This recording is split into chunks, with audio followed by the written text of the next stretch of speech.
ഇക്കഴിഞ്ഞ T20 ലോകകപ്പിന് തൊട്ടുമുൻപ് വരെ കരിയറിന്റെ ഏറ്റവും മോശം ഘട്ടത്തിലൂടെയായിരുന്നു മലയാളി താരം സഞ്ജു സാംസൺ കടന്നുപോയത്.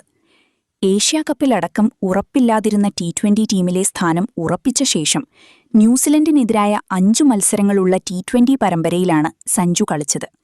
എന്നാൽ ഈ പരമ്പരയിലെ 5 മത്സരങ്ങളിലും സഞ്ജു നിരാശപ്പെടുത്തി. എന്നാൽ ഈ പരാജയത്തിന്റെ പടുകുഴിയിൽ നിന്ന് ഒരു ഫീനിക്സ് പറവയെപ്പോലെയാണ് സഞ്ജു ഉയർത്തെഴുന്നേറ്റ് ലോകകപ്പിലെ ഇന്ത്യയുടെ ഹീറോയായി മാറിയത്.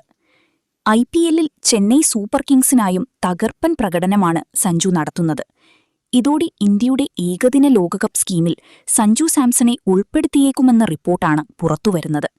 T20 ടീമിൽ സ്ഥാനം ഉറപ്പിച്ച സഞ്ജുവിന് 2027 ഏകദിന ലോകകപ്പിനു മുൻപായി ഏകദിന ടീമിലും ഇടമുണ്ടാകുമെന്ന റിപ്പോർട്ടുകളാണ് പുറത്തുവരുന്നത്.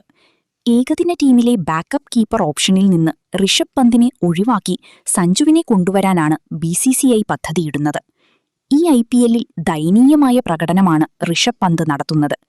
IPLൽ 8 ഇന്നിംഗ്സുകളിൽ നിന്ന് 27 റൺസ് ശരാശരിയിൽ 149 റൺസ് മാത്രമാണ് പന്ത് നേടിയിട്ടുള്ളത്.